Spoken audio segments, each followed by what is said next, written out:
My name is Bubs, I'm an artist, and I like to hear myself talk, and today I'd like to hear myself talk about something I've actually already heard myself talk about.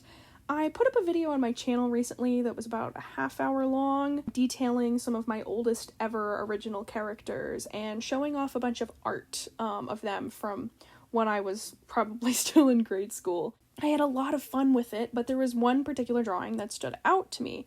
It's this one. It might be familiar to you if you've already seen that video, which, by the way, if you have, thank you.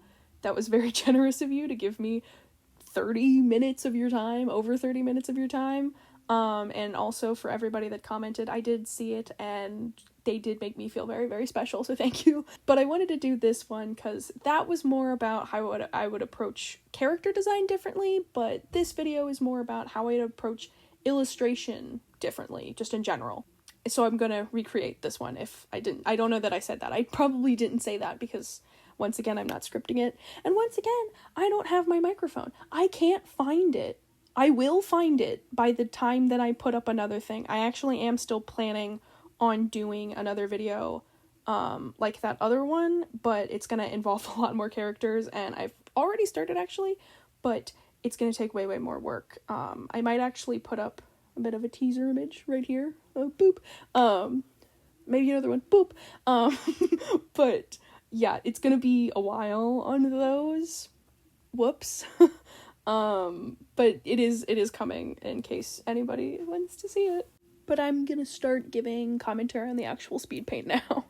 For the composition of the piece, I wanted it to be pretty much the same. I liked that they were kind of sitting out on this balcony, and in the background there's like this really big moon, although I made my moon have a chunk taken out of it because I thought it made it look a little bit more otherworldly. I don't know. I did it in the sketch, and I was very determined to keep it in after that. My main focus is really just on improving the posing. The original one, they both look pretty stiff, and they look like they're supposed to be sitting on the balcony, but first of all, the balcony didn't seem like it was that thick, like it seemed like a pretty thin wall, and so it felt like really dangerous to be sitting on it, so I had them both lean on it instead. In addition, I liked how Alea was kind of positioned where she was facing more outwards and then looking back. I thought that was kind of interesting. I struggled with her anatomy for a while though, like a lot. I figured it out eventually. But I wanted Zeno to also be facing out and then looking in. I just thought that gave it a little bit more visual intrigue, and also, something about lines pointing inward and all that. I guess I took a break to get some Dr. Pepper and some ibuprofen here.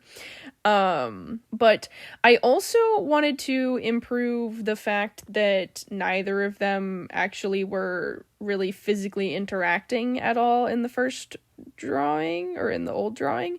So I decided that I was going to have them kind of touching hands, like almost as if they both leaned back at the balcony at the same time, and then they touched hands, and then it was all like, oh my gosh, we're touching hands, because I thought that would be cute. Based on how I kind of ended up rewriting them in the previous video, they really give me kind of awkward lover vibes. I will also end up, I changed their outfits and their vibes and everything. Oh yeah, I was just trying to check that they were like kind of stable enough in their posing, because I can do that now really easily just by flipping the canvas, because I'm a digital artist now and I did not have access to that at the time, unfortunately. That is also one thing that's going to make this better. I have way more experience, not only way more experience, but also just way better supplies as far as digital art goes. So I think that this particular art, I was probably in like my first, or maybe not my first, but somewhere in high school. One of those high school years is when I drew this. So I think I started to do digital art because I had my drawing tablet at the time. I think the only thing that I used for it was paint.net. I think this was prior to when I ever got my hands on Clip Studio. Here I was frustrated because you couldn't see the moon.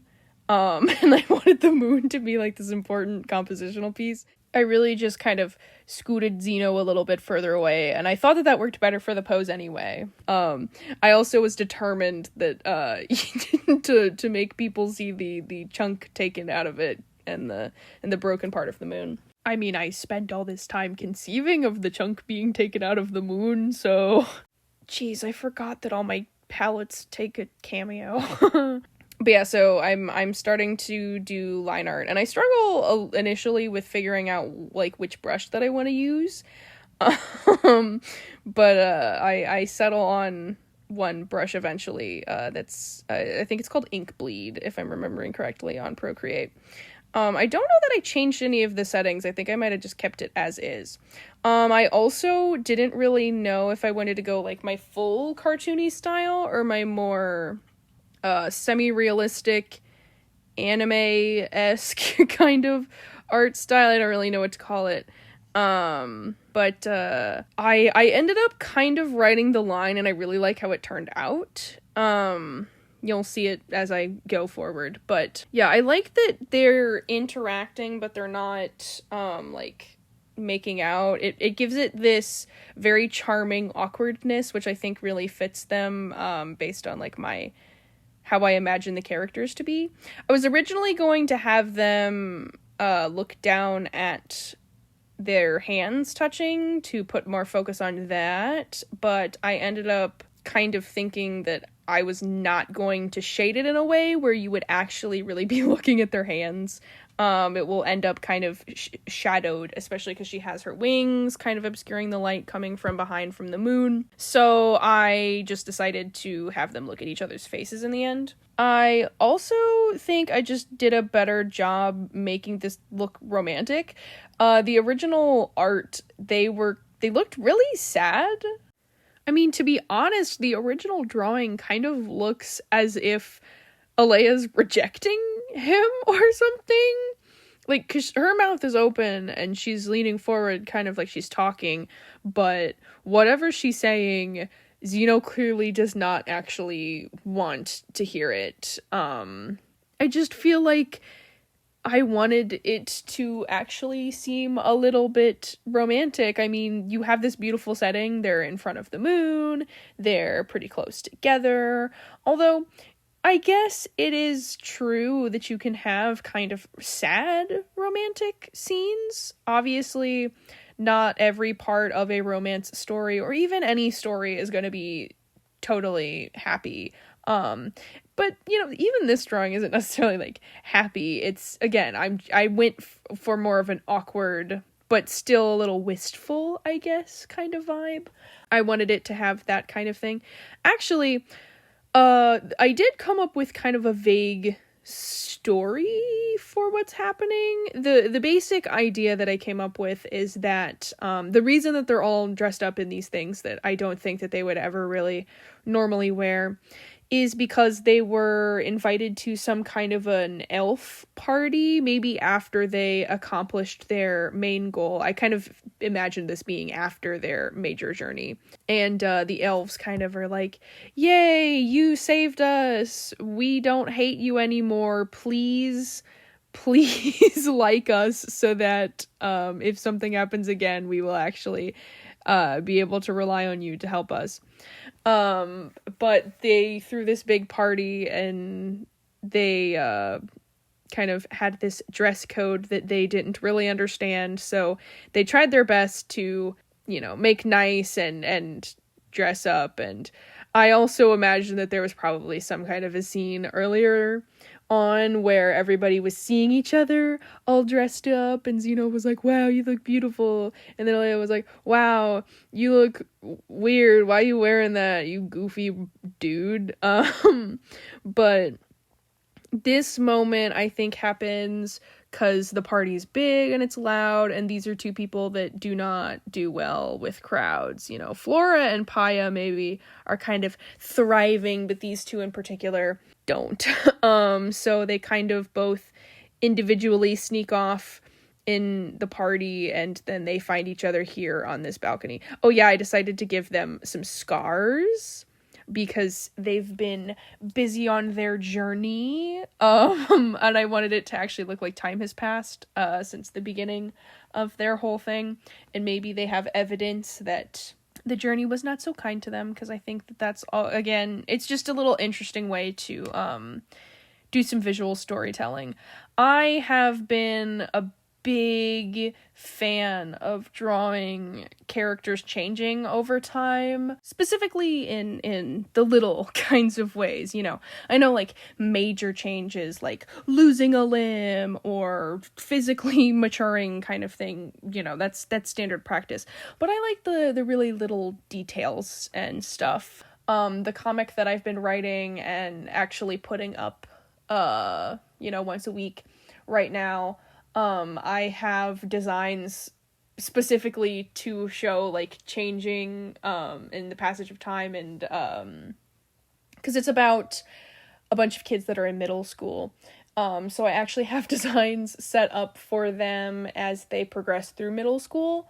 They're not the biggest changes or anything, because I do like to generally keep to the same design, because it's easier, especially if I'm doing a comic, but I like the idea of giving them a little bit of a change every now and again to show that things are actually changing and that these characters are growing and adapting, even in a visual sense, because realistically, it's very rare that a single person, regardless of age, is going to be wearing the same thing all of the time with only marginal weather-based variations. So I've definitely enjoyed adding things like little scars or, you know, new accessories or something, just to kind of indicate that there is more of a change to the character than, as far as visuals, more than just, you know, stuff happening in my head or me saying that it has or writing that it has. It's also just one of those things that I think helps kind of bring a character to life, you know? Yeah, also, this is really exposing a lot about my process, about how frequently I just start jumping around to different things, how a lot of the time I just have these weird blobs instead of the actual hands, because I am actually one of those artists that genuinely enjoys drawing hands, mostly because I just found a way to draw hands that works for me. They don't always look the most anatomically correct. That is one thing about my art in general, is that it doesn't always look the most anatomically correct, but it looks close enough where I'm happy. And I think that at the end of the day is the important part. But I do like drawing hands.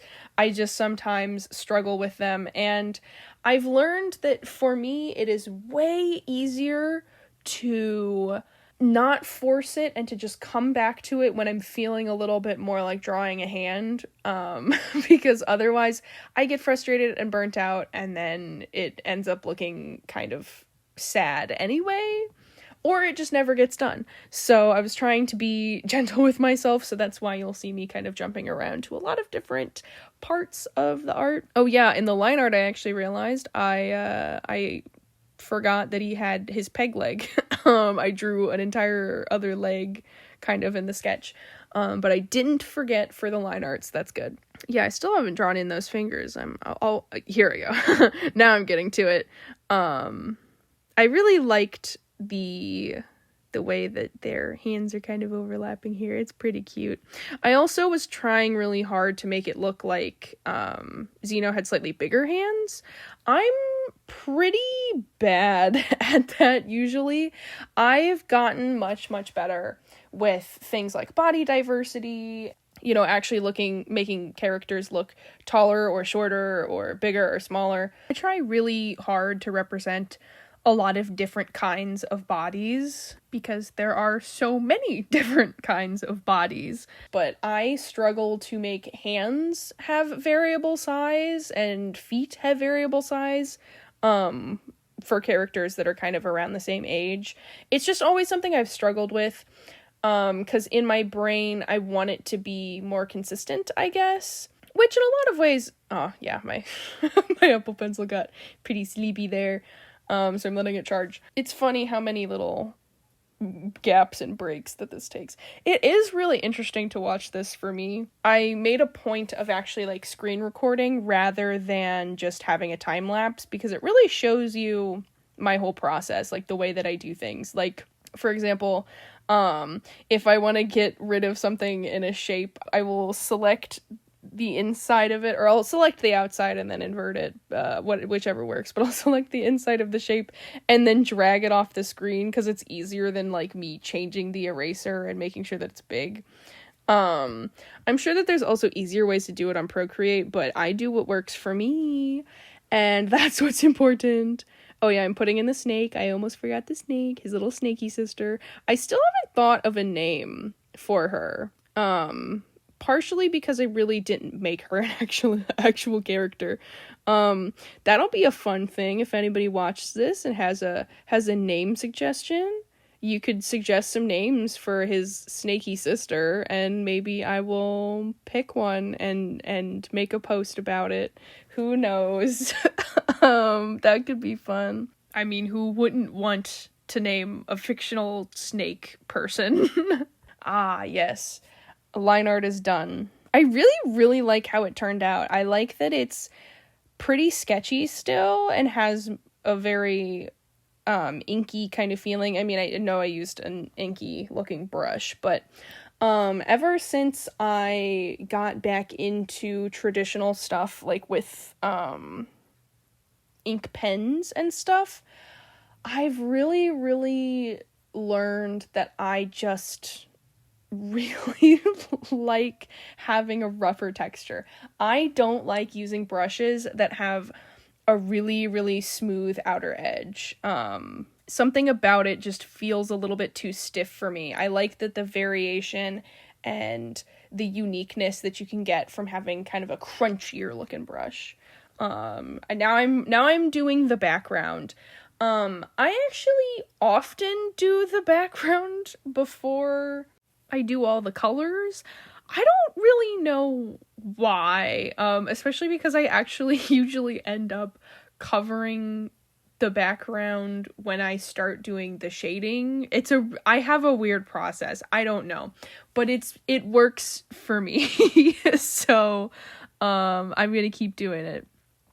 I am a gigantic fan of dark pinky purples. So that is what the background ends up being. I just think that it makes for a way prettier sky if I lean more warm. I think I just have bias towards warmer colors. I don't know if you noticed even from my persona, but I'm kind of a fan of pink, which if the version of me that drew that first drawing was listening to me right now and heard me actually utter the words, "I really like pink," she'd probably drop dead. I used to be such I'm not your typical girl kind of person. Mostly because I think I was starting to deal with some of those non-binary feelings, but I didn't really know what it was at the time, because, I was kind of sheltered. Oopsie. But yeah, I mean, I tend to lean into like a very dark kind of pink color for my line art nowadays too. That's what I did for the line art for this one. And I actually, this is literally the color that is on my my comic palette, so that's the line art color for that one too. I like it better usually than doing just a straight up as black as you can go kind of line art color. Partially because I think if you're going to do any kind of crazy lighting things, it helps to have some kind of a color if you're going to mess with the line art itself at all. But I also just think that it brings a little bit more vibrance to the piece. And obviously if you want it to look more harsh, then straight up black can really help with that. But I just felt that this piece could use a little bit more color. So now I'm coloring everything in, and you get to see how I oddly color things. I have not been an auto select and fill kind of person for a long time. It is a lot to do with my propensity to choose brushes that have a lot of texture. Oh, I left for dinner. Okay, so let's put a pause on this because So basically, I left for dinner and I ate my dinner, and then I came back and I restarted the little screen recording thing that I was using, or at least I thought I did. It said that the recording was starting, but then it apparently didn't start because it didn't save it, and so we're going to have to watch the rest of this whole art thing with just the time lapse, which is really frustrating because I feel like as far as process wise, the rendering portions, like doing shading and all that stuff, is kind of the most interesting stuff process wise, and I'm really sad that it didn't record. Yeah, but it is what it is. I guess we'll watch it anyway. So here I'm just finishing up all of the colors, and then I will start doing some shading. I do some like minimal kind of rough sketchy shading just to indicate that they have depth and everything. And also I just wanted the folds to look a little bit fancy. And I also give a little bit of a highlight. A lot of it will be covered. I'm issuing a flash warning going forward because the strobing gets pretty bad because of the time lapse, but it is what it is. So yeah, I had already but then I ended up doing some rim lighting. I also wanted there to be a glow effect to the moon, and also I wanted to create shadows towards the edge of the canvas to really draw the eye inward towards their face. And yeah, then I put my name on it, and now it's mine. It's actually been kind of a while since I did like a fully rendered illustration like this, so I did really enjoy it. I just haven't really found the time or the excuse to do something like this where it's super detailed and everything. So this was kind of a treat for me. I'm not going to try to do any kind of formal outro this time because last time I tried I felt really awkward, so I'll just say thank you if you made it this far. I really appreciate you, giving me some of your limited time, and I really appreciate just you clicking in the first place. I am a pretty small channel right now, and I am trying to grow, so every single person that chimes in is really helping me out, so genuinely thank you. And if you liked what I made here, consider subscribing, consider sticking around, or even just leaving a comment to let me know what you think. I appreciate it all. Again, thank you. Spend some time with your pets and drink water. Bye.